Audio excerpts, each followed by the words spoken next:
Romanos, carta de Romanos. Gracias a Dios, aleluya.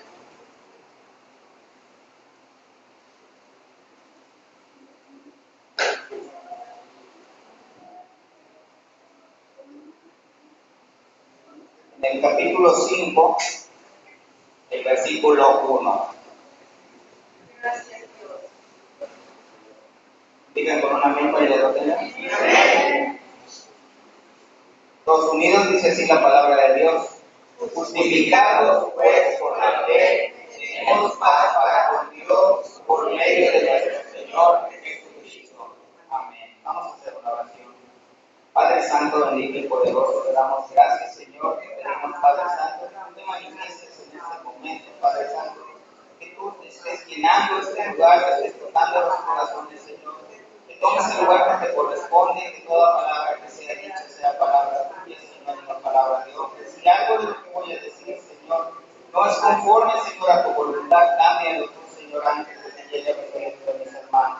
En el nombre bendito de Jesús te damos honra y gloria por los siglos de los siglos. Amén. Pueden tomar su asiento.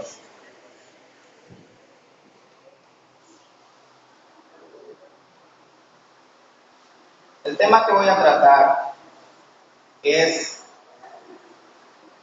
justificación versus autojustificación.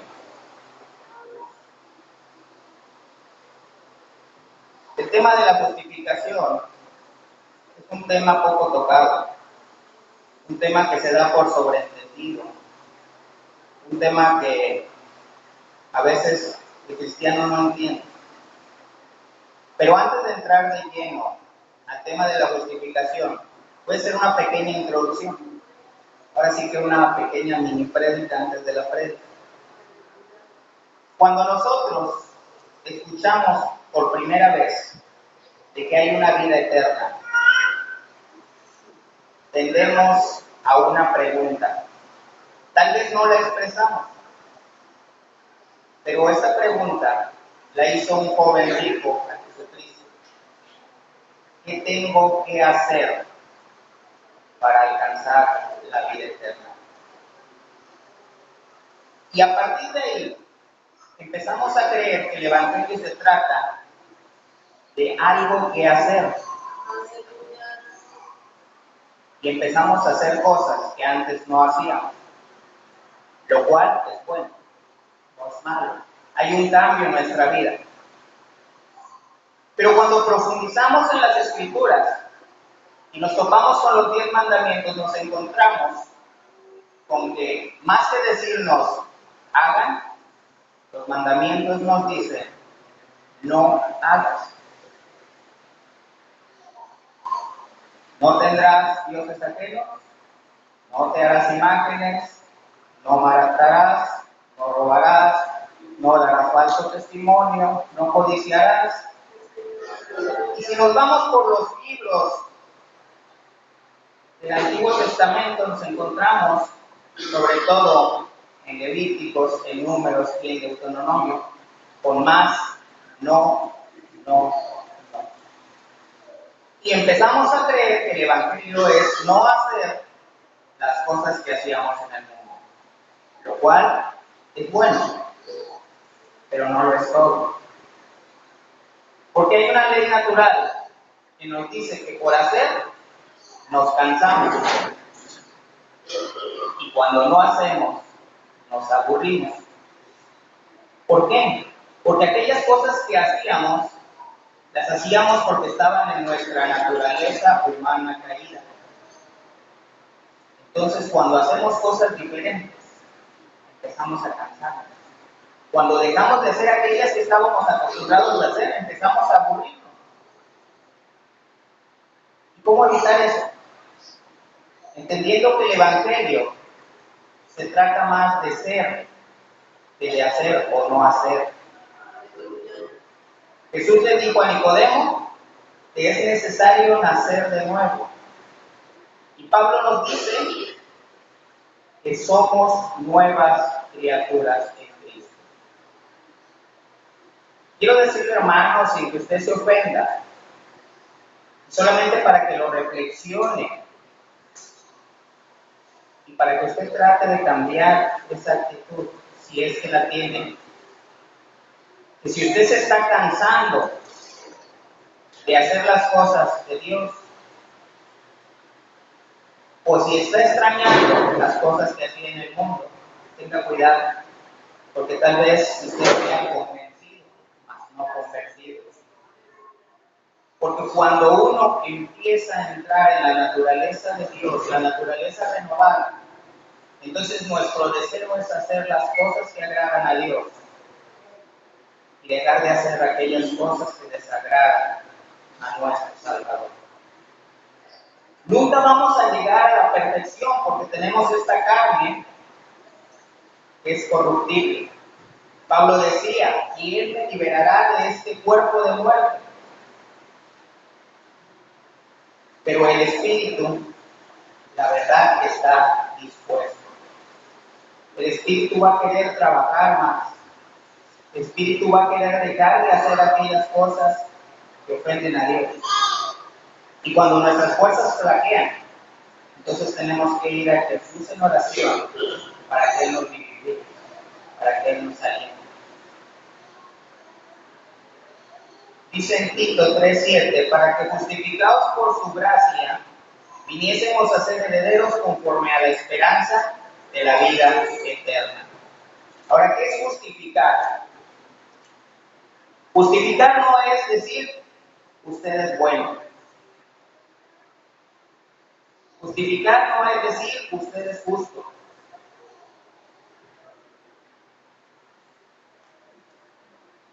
Cuando estábamos en la escuela y faltábamos, teníamos que llevar ¿qué?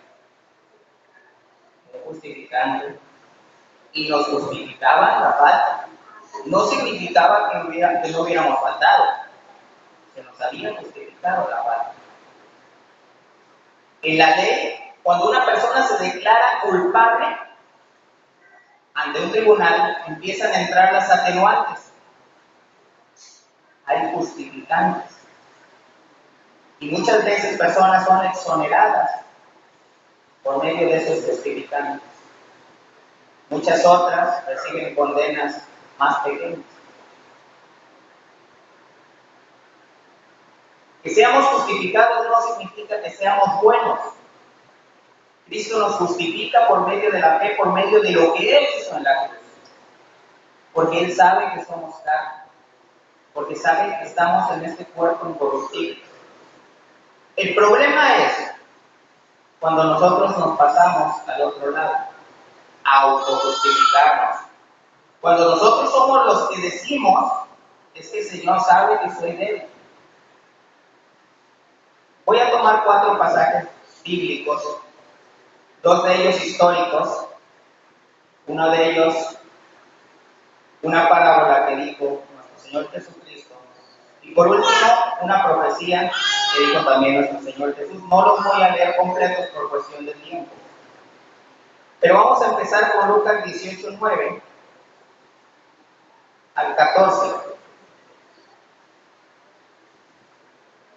Es la parábola de el fariseo y el publicano.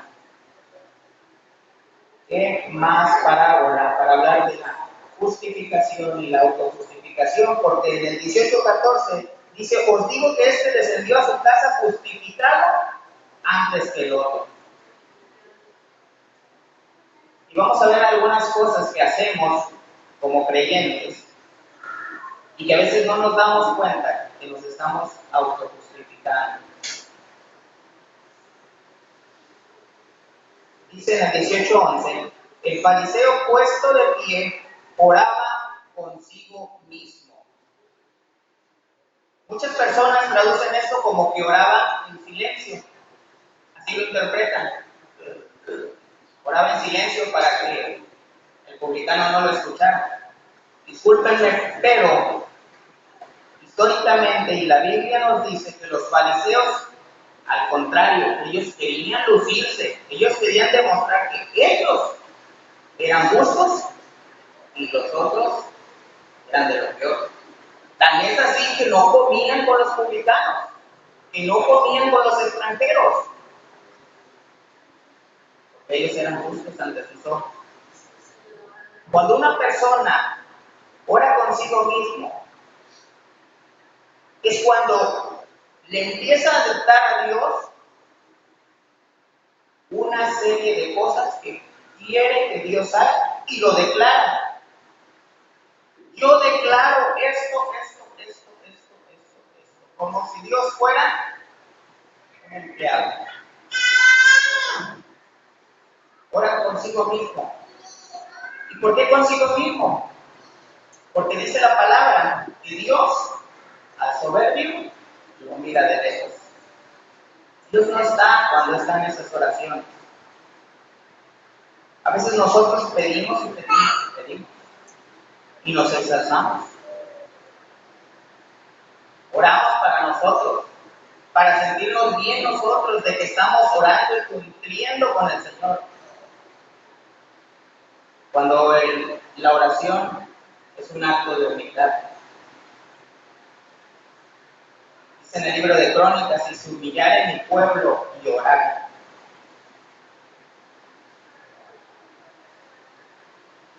Pero muchos oran consigo mismos, creyéndose justos. Muchos oran diciendo, Señor, dame, porque yo te sirvo. Dame porque soy tu hijo. Dame porque soy tu pueblo. Y no nos acordamos que los que más necesitan son aquellos que no tienen ni lo más básico, que es la palabra de Dios.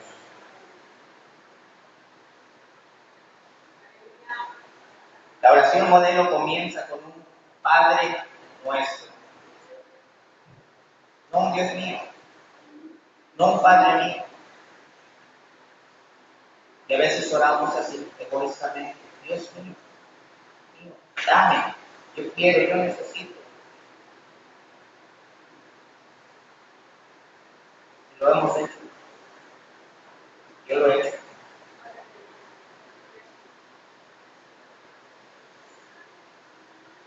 Continúa diciendo de esta manera, Dios te doy gracias porque no soy como los otros hombres, ladrones, injustos, adúlteros, ni aún como este publicano.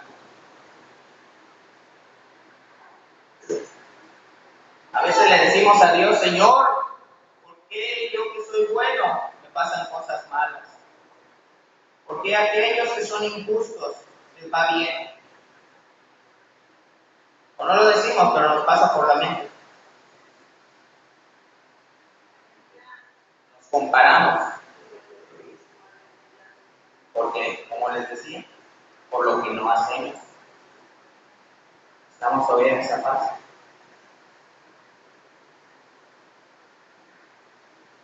Cuando nuestra oración debería ser para pedir por ellos, para que ellos tengan a los pies de Cristo. Dice que la iglesia primitiva oraba y Dios era el que traía a los que iban a ser convertidos.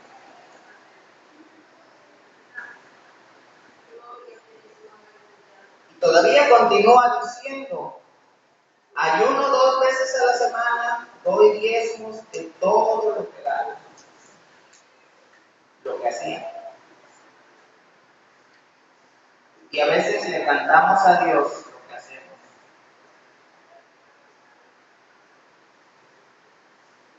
A veces, Señor, si tú me das esto, yo voy a hacer esto. O al revés. Voy a hacer esto, Señor, para que tú me des esto.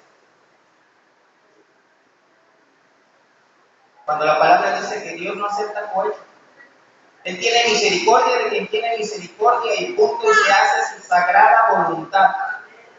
Porque la voluntad de Dios es perfecta y sus pensamientos están muy por encima de nuestros pensamientos.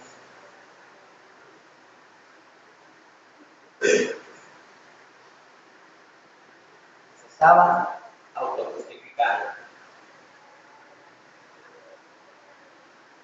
Yo no sé usted, pero todo esto, en el camino de Dios, en algún momento lo he llegado a hacer. Usted lo ha hecho, trate de no hacerlo. Y si no lo ha hecho, glorifique a Dios porque Dios ha tocado su corazón de tal manera que lo ha cambiado completamente. Porque la peor manera de autojustificarse es la falsa humildad.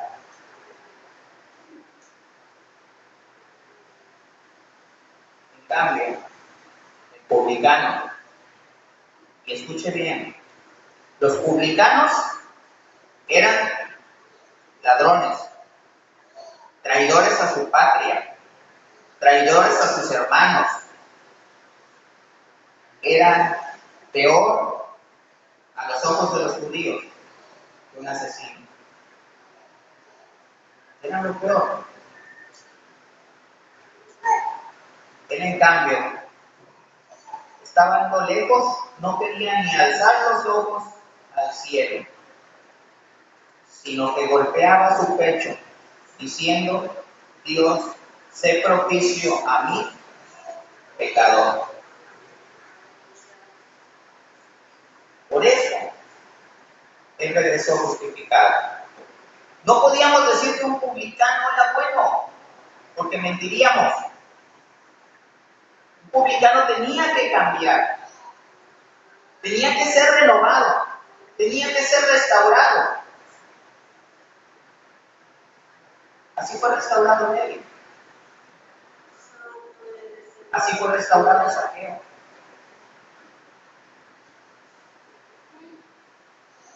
Pero antes de ser restaurados, habían sido justificados por Dios.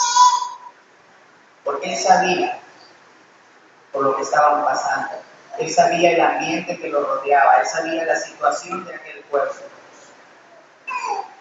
Y esto no es una permisiva para pecar. Es simple y sencillamente reconocer que si ponemos en una balanza nuestros pecados contra lo que podamos hacer de bueno para Dios, siempre nuestros pecados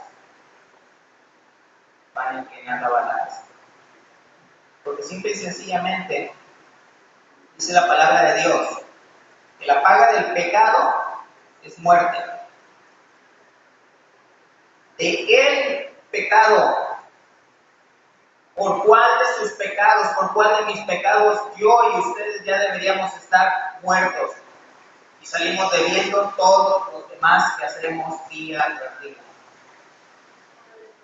Porque el que dice que no peca, es mentiroso. Por eso es necesario que entendamos que somos justificados por la fe. Porque al momento que nosotros digamos, es que yo, verdaderamente estamos perdidos. Lo que hagamos nosotros son trapos de inmundicia. Nuestras justicias son trapos de inmundicia. La única justicia que vale es la de nuestro Señor Jesucristo, que desde que nació hasta el día de su muerte fue limpio, puro, santo. Porque si nosotros nos justificamos,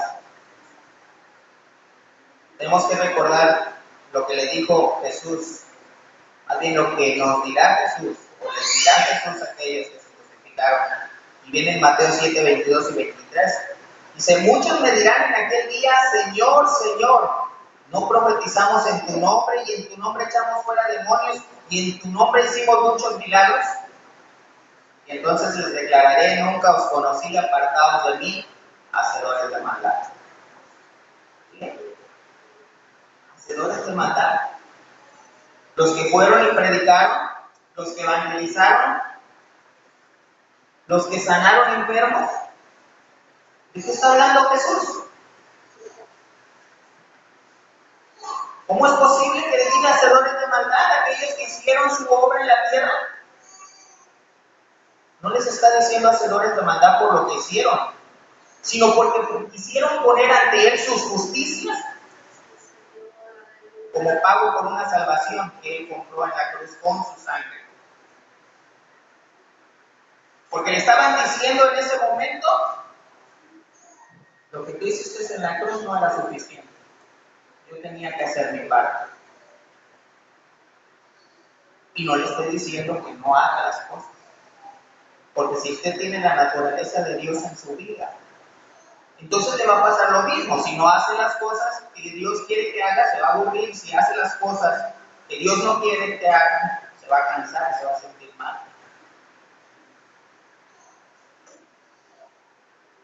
Pero no hacemos las cosas para que Dios nos las tome en cuenta. Dice en Lucas 17, no recuerdo exactamente el versículo: siervos inútiles somos, lo que teníamos que hacer, hicimos.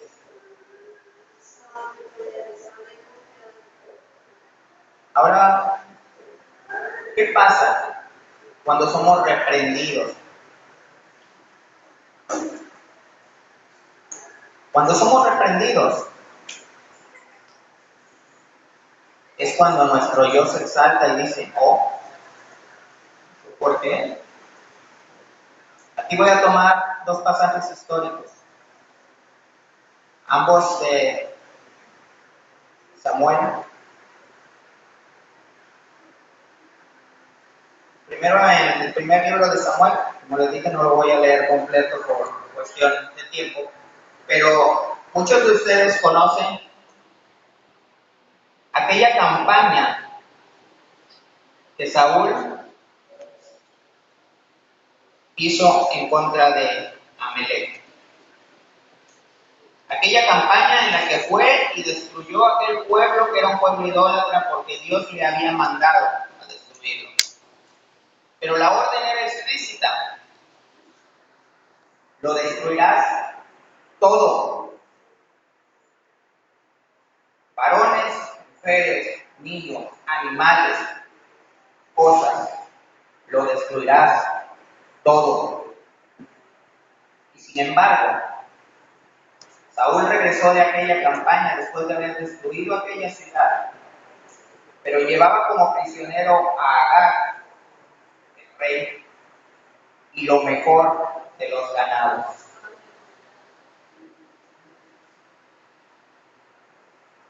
Cuando Samuel sube a Saúl y le dice, ¿qué sucede? Él le contesta, yo he cumplido la palabra de Jehová.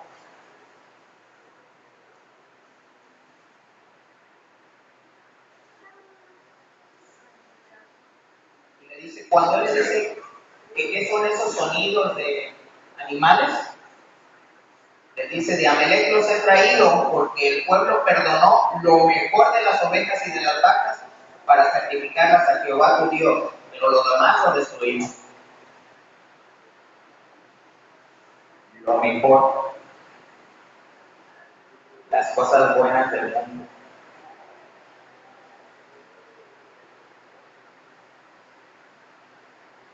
Las cosas que el mundo ofrece. Cuando Dios te dice, deja eso, deja eso. Cuando cambiamos, a veces hay cosas que ya teníamos y tratamos de usarlas para servir a Dios, ¿no? Dios no quiere que traigas esas cosas. Hoy en día muchos artistas que se dicen cristianos, simple y sencillamente le cambian la letra a la misma canción que cantaban en el mundo. ¿Sabe qué pasa? El cristiano que escucha esa canción, que es convertido, cuando escucha la música, se acuerda no de la canción cristiana, se acuerda de la canción del mundo y se acuerda de las cosas que vivió cuando escuchaba esa canción en el mundo. Y empieza a ser piedra de tropiezo aquella persona.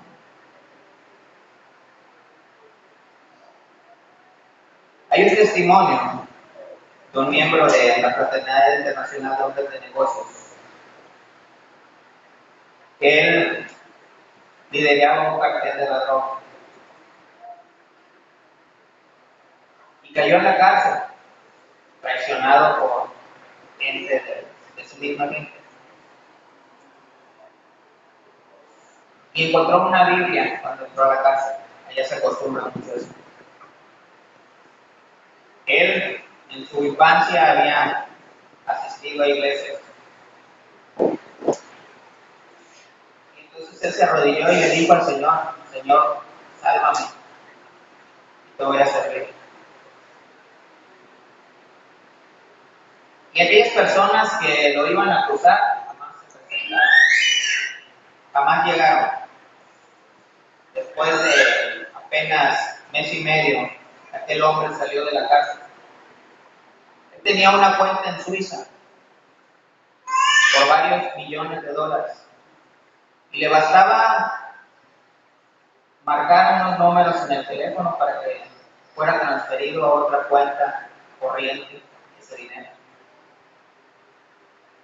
Y de hecho, cuando salió, fue lo primero que hizo: agarró el teléfono y apenas iba a marcar. Él cuenta en su testimonio que por medio de la auricular escuchó: para eso te liberé, para eso te saqué de ese lugar. Y estuvo viviendo más de 6 meses, prácticamente en la indigencia, durmiendo en un carro yonqueado que le prestó un amigo en el patio de su casa, teniendo millones de dólares en una cuenta. Y a veces pasaba por su mente agarrar ese dinero y darlo para una obra y hacerlo para esto y hacer para el otro. Pero Dios le decía: eso es anatema, eso es malo, eso no lo toques, porque el día que tú lo toques vas a recordar lo que es.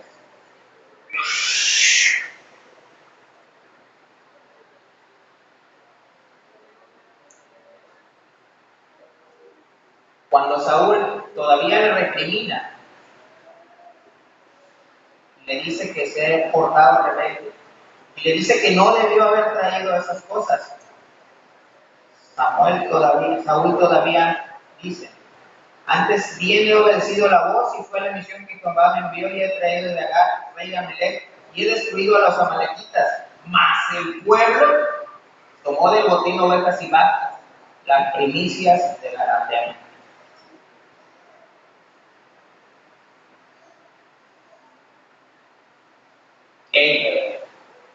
Ellos están peor que yo. A mí no me diga nada, mire, mejor vaya y regaña a aquellos que hacen cosas peores que yo.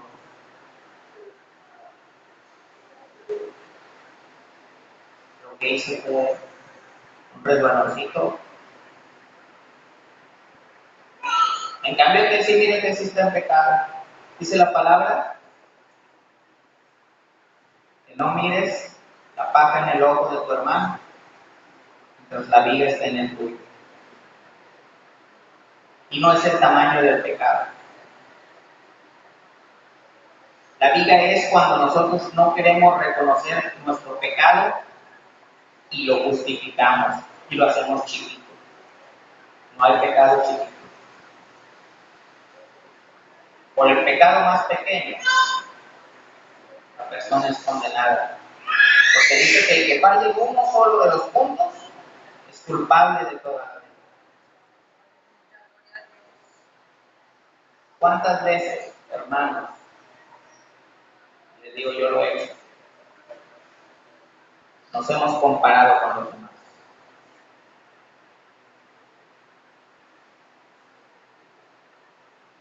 Para justificarnos nos comparamos con los demás.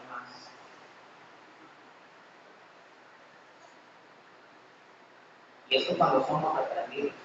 Porque mientras no volteamos a ver a los demás. ¿Cuántas veces nos hemos comparado? Dice un predicador estadounidense, Paul Washer: no te compares con otras personas que dicen ser cristianos. Compárate con la palabra de Dios.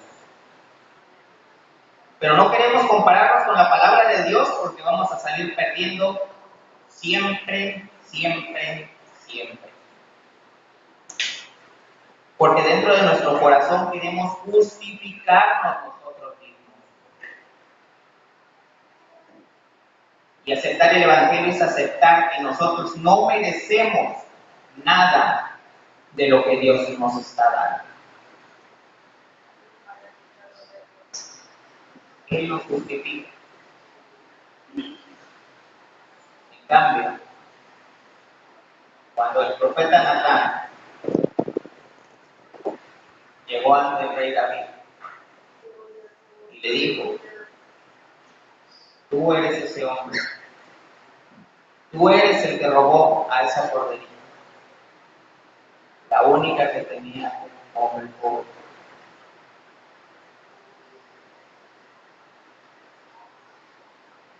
David simple y sencillamente le dijo: pequé contra Jehová. Pequé contra Jehová. Porque cada vez que nosotros cometemos un pecado, pecamos contra Jehová. Si usted le hace mal a un hermano, peca contra Jehová. Si usted le hace mal a una persona que es de afuera, peca contra Jehová, porque él también es creación de Dios. Cuando usted tiene un mal pensamiento, peca contra Jehová, porque Él es el dueño de nuestros pensamientos. Haga lo que haga, usted está pecando contra Jehová, contra su palabra, y está tentando contra su salvación.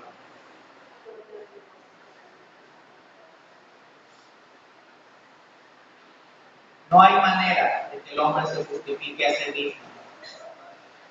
No hay nada que hagamos que valga nuestra salvación. Lo hacemos porque ya recibimos la salvación. Lo hacemos porque Dios está obrando en nuestro corazón.